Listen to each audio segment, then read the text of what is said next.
Assalamualaikum warahmatullahi wabarakatuh.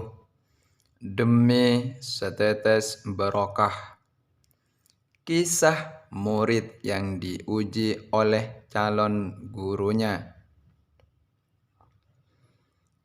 Konon, untuk menjadi murid Kiai Khalil Bangkalan bukanlah perkara mudah. Banyak ujian yang harus ia hadapi. Dan terkadang ujian tersebut tak masuk akal. Hal semacam inilah yang pernah dirasakan oleh ketiga tokoh NU, yaitu Kiai Wahab Hasbullah, Kiai Maksum, dan Kiai Hasyim Asy'ari. Al-Kisah. Suatu hari Kiai Khalil memanggil semua santri. Kemudian beliau mengatakan, "Santri-santri sekalian, untuk saat ini kalian harus memperketat penjagaan pondok. Karena tidak lama lagi akan ada macan masuk ke pondok kita." Sejak itu, setiap hari semua santri melakukan penjagaan yang ketat di pondok pesantren. Hal ini dilakukan karena di dekat pondok pesantren ada hutan yang konon angker dan berbahaya, sehingga khawatir jika ada macan muncul dari hutan tersebut. Setelah beberapa hari, ternyata macan yang ditunggu-tunggu tidak juga muncul jua. Pada minggu ketiga, Kiai Khalil memerintahkan santri-santri untuk berjaga-jaga ketika ada pemuda kurus, tidak terlalu tinggi dan membawa tas koper sing masuk ke komplek pondok pesantren. Begitu sampai di depan rumah Kiai Khalil, pemuda itu mengucapkan salam. "Assalamualaikum." Mendengar salam pemuda tersebut, Kiai Khalil justru malah berteriak memanggil santri-santrinya. "Hai santri-santri, macan, macan, ayo kepung, jangan sampai masuk ke pondok." Mendengar teriakan Kiai Khalil, serentak para santri berhamburan membawa apa saja yang bisa dibawa untuk mengusir pemuda tersebut yang dianggap macan. Para santri yang sudah membawa pedang, celurit, tongkat mengerubuti macan, yang tidak lain adalah pemuda itu. Muka pemuda itu menjadi pucat pasi ketakutan. Karena tidak ada jalan lain, akhirnya pemuda tersebut lari meninggalkan komplek pondok tersebut. Karena tingginya semangat untuk nyantri ke pondok yang diasuh oleh Kiai Khalil, keesokan harinya pemuda itu mencoba memasuki pesantren lagi. Meskipun begitu, dirinya tetap memperoleh perlakuan yang sama seperti sebelumnya. Karena rasa takut dan kelelahan, akhirnya pemuda tersebut tidur di bawah kentongan yang ada di musola pesantren. Ketika tengah malam, dirinya dibangunkan dan dimarah-marahi oleh Kiai Khalil.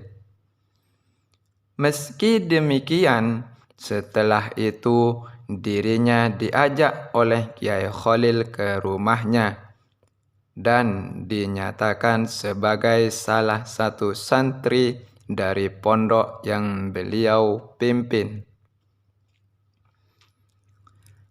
Sejak itu, pemuda tersebut resmi sebagai santri pondok. Pemuda yang dimaksud itu adalah Abdul Wahhab, yakni Kiai Wahhab Hasbullah yang menjadi salah satu pendiri NU. Ternyata apa yang prediksi oleh Kiai Khalil menjadi kenyataan. Kiai Wahhab Hasbullah benar-benar menjadi macan NU. Di hari yang lain, sehari sebelum kedatangan Mbah Maksum ke Bangkalan, Mbah Khalil menyuruh para santri membuat kurungan ayam. Kata Mbah Khalil, "Tolong aku dibuatkan kurungan ayam jago. Besok akan ada ayam jago dari tanah Jawa yang datang ke sini." Begitu Mbah Maksum datang, yang saat itu usia sekitar 20-an tahun, beliau langsung dimasukkan ke kurungan ayam itu. Dengan penuh takdim dan ketawaduan terhadap gurunya, Mbah Maksum pun masuk dan duduk berjongkok ke dalam kurungan ayam jago tadi. Kiai Khalil kemudian berkata kepada santri-santrinya, "Inilah yang ku maksudkan sebagai ayam jago dari tanah Jawa, yang kelak akan menjadi jagoan tanah Jawa." Berbeda dengan kedua rekannya tadi, Kiai Hashim Asy'ari ketika awal nyantri ke Kiai Khalil, beliau disuruh naik ke atas pohon bambu. Sementara Kiai Khalil terus mengawasi dari bawah, sembari memberi isyarat agar terus naik, tidak boleh turun sampai ke pucuk pohon bambu tersebut. Kiai Hashim terus naik sesuai perintah gurunya itu. Ia tak peduli apakah pohon bambu itu akan patah atau bagaimana. Yang jelas, beliau hanya patuh pada perintah gurunya. Dan begitu sampai di pucuk, Kiai Khalil mengisyaratkan agar Kiai Hashim langsung meloncat ke bawah. Tanpa pikir panjang, Kiai Hashim pun langsung meloncat. Anehnya, beliau pun selamat, sehat, alfiat. Pepatah mengatakan, "Aku marah terhadap murid yang tidak menghormati gurunya, meskipun sang guru adalah temannya sendiri," yakni Buya As-Sayyid Muhammad bin Alwi Al-Maliki.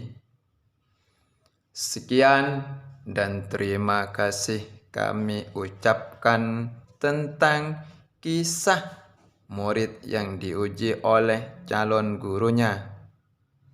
Mudah-mudahan kita semua bisa mengambil hikmah dari kisah ini.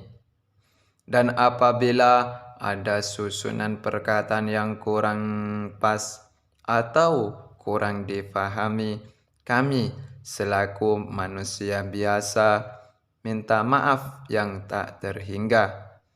Akhiran, wabillahi taufiq wal hidayah. Assalamualaikum warahmatullahi wabarakatuh. Sampai jumpa di kisah selanjutnya.